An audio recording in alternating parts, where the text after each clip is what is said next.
Everybody, bonus relief cash checks have been approved for many people, and the ongoing crisis has affected millions of low-income households, and Democrats and Republicans are finally taking some immediate action and sending out new stimulus payments to help Americans manage the rising cost of living.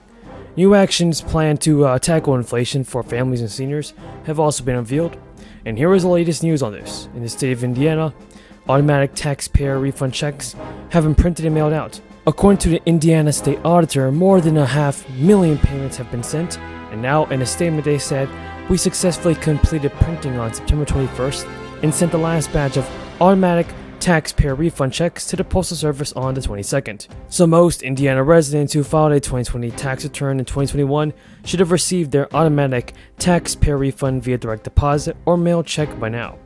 The state auditor has also said her office is aware that many people may still need assistance for claiming the refund, but everybody, those who qualify for the automatic taxpayer refund and have not received a direct deposit or mail check are encouraged to contact the Indiana Department of Revenue directly after November 1st to allow time for return mail to process." And one state official even told reporters, "We are in expectations at this point and just happy that the process went so smooth. We were able to send out checks on the weekends and process them. We even printed a couple batches of relief checks a day, which we were not expecting to do. Overall, everybody, Indiana residents will also be getting a tax return for the 2020 tax year, and are eligible for 2 automatic tax refund payments as a result. It's passed by the state lawmakers, and all residents who filed their taxes in 2020 are eligible for a $125 taxpayer refund, which also automatically qualifies them for an additional $200 check. In the state of Illinois, they've also rolled out property and income tax rebates, also began early this month, and is expected to continue in the weeks to come. The Indiana governor said in a statement this week, "My office will be working diligently to get these rebates into the hands of taxpayers. After all, it's the people's money." According to the state comptroller's office, leaving 4 million people in Illinois still waiting for a check is not acceptable. Announced as part of the Illinois Family Relief Plan signed into law, Governor J.B. Pritzker eligibility for the 2 separate rebates depends on the gross income from last year. That's what he stated. So a maximum of $300 property tax rebate, or the equivalent of a 2021 qualified property tax credit, can also go to those reporting a gross income of $500,000 or less if filing jointly, or $250,000 or less if filing individually. The rebates are paid automatically to taxpayers and will be distributed in the same way as the original income tax refunds. However, if a taxpayer did not receive an income tax return, the rebate will be sent via paper check to the most current address. According to a new poll, record high inflation has continued to drive up the cost of everyday category of consumer goods and services. Millions of Americans say they're currently paying hundreds of thousands of dollars every month for basics. While August inflation has been down for a bit, a July 8.5% rate, the data helped bolster the Federal Reserve's decision last week to make another aggressive benchmark interest rate equal to and try to quell U.S. inflation, which has been running at a record high since last year. And Fed officials have said that they're seeking a soft landing, for which these would also manage to slow growth enough to tame inflation, but not so much as to cause a recession. So we can see more and more now that President Biden has to do something for the American people and send out stimulus checks sooner than later, because President Biden, in my opinion, is just taking too long to send the stimulus. So I think it's time for him to actually do something and send out stimulus payments now. If you guys agree, tell me in the comments. This bill, which was introduced by Senator Roy Blunt, passed the Senate by unanimous consent. It would establish a term of 10 years for the director of the Government Publishing Office. Unlike the heads of other legislative branch agencies, like the Architect of the Capitol, the Comptroller General, and the Librarian of Congress, the Senate-confirmed director of the Government Publishing Office has no defined term. Now, the Government Publishing Office, or GPO, as we often refer to it, is one of the true treasures of the legislative branch.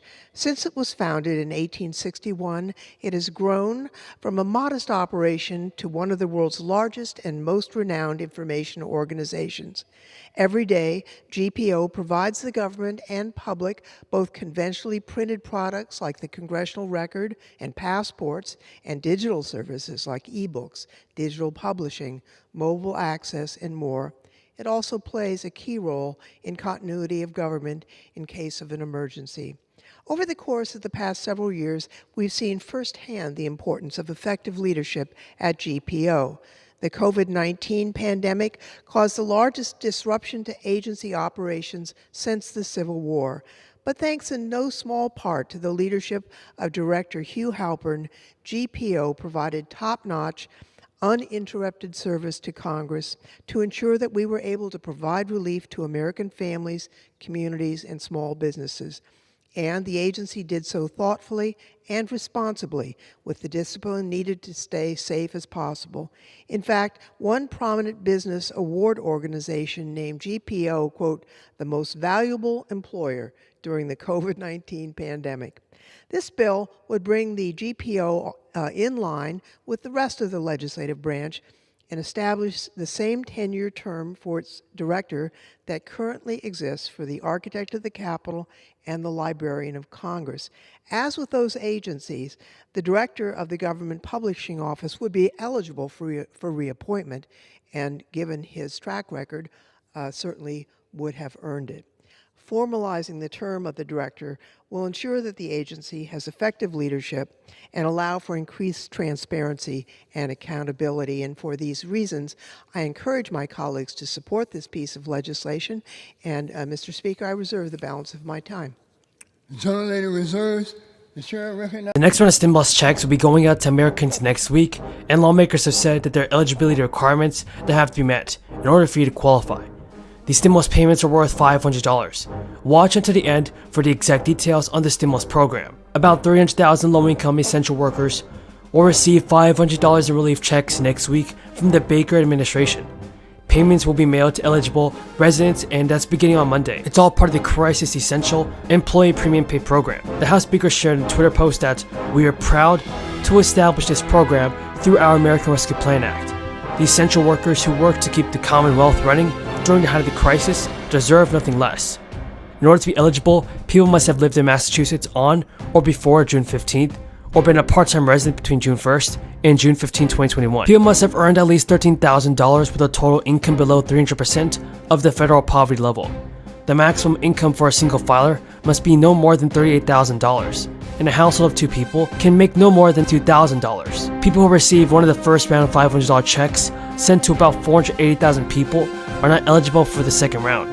Even more good news is that people in New York, Georgia, and Connecticut are about to see a little relief from high gas prices. 17 states had been contemplating a gas tax holiday to reduce prices at the pump. This June, as the unofficial start of summer has arrived, 3 states have put legislation into effect to reduce or eliminate taxes on gas. In Georgia, drivers have already been paying less as the governor suspended motor fuel taxes beginning March 18, 2022, all the way through May 31st. On May 26th, he extended the suspension period through July 14th. The suspension applies to excise tax on motor fuel vehicles, including gas and diesel. Typically, distributors must collect the tax from consumers and pay to the state.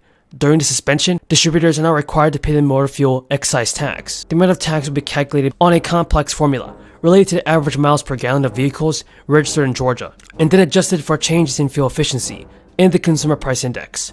Georgia gas prices at $4.16 per gallon are already among the lowest in the country.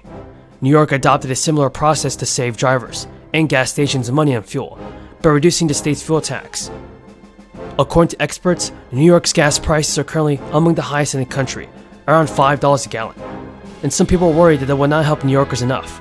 Shaving off 16 cents off that price of gas leaves New Yorkers paying more than the current national average of $4.67. And the Connecticut governor, Ned Lamont, also passed a bipartisan bill to suspend Connecticut's excise tax of 25 cents a gallon through June 30th, 2022. The gas tax holiday went into effect April 1st, giving Memorial Day weekend drivers some relief. Connecticut gas prices are among the highest in the country at $4.70 a gallon.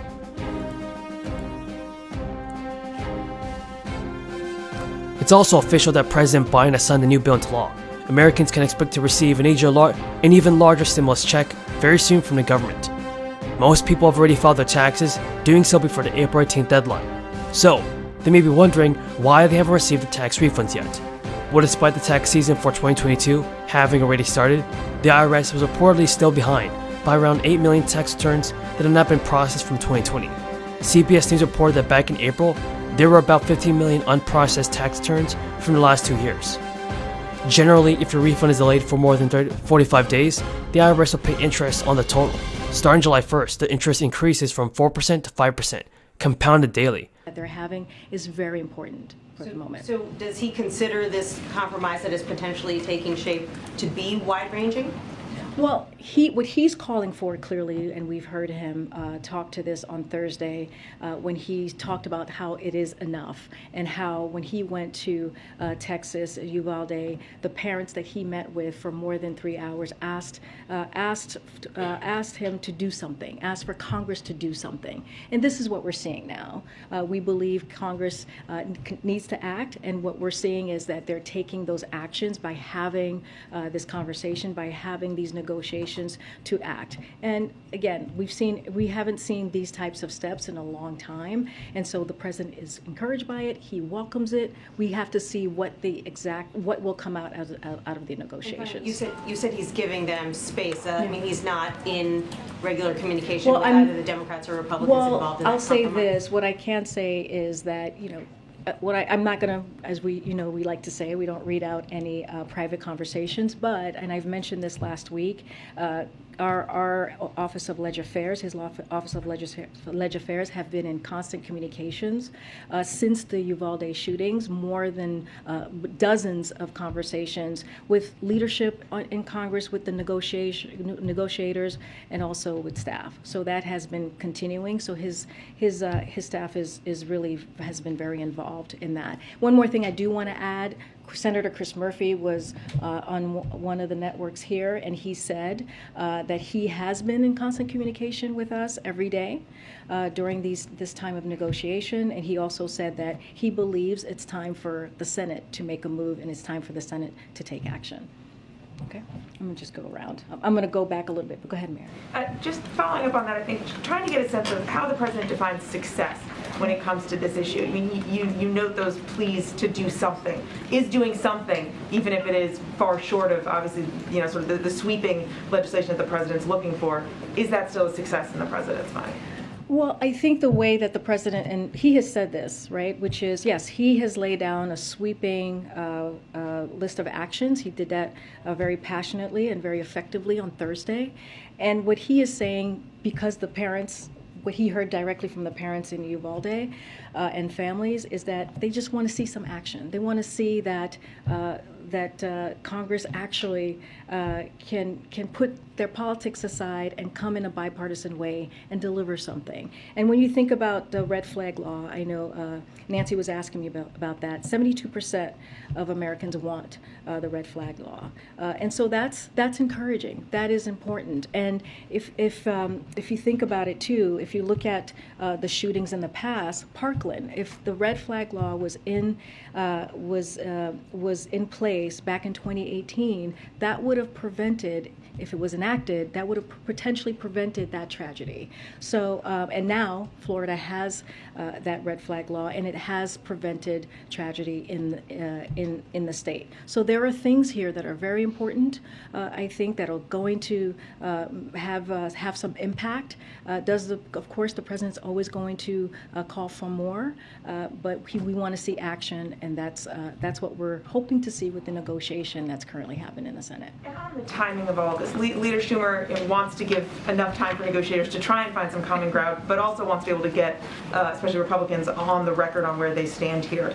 How long does the president believe these talks should be able to continue if there isn't, a real formal agreement yet? I mean, look, the president wants action right away, as soon as possible. He doesn't want to. Clearly, the families don't want to wait, who have lost their loved ones, sadly. But we leave the mechanism to how this process is going to work and move forward to Senator Schumer. I'm going to go take some in the back here. Oh my gosh. Go ahead, I know you yelled a question at me when I was walking out.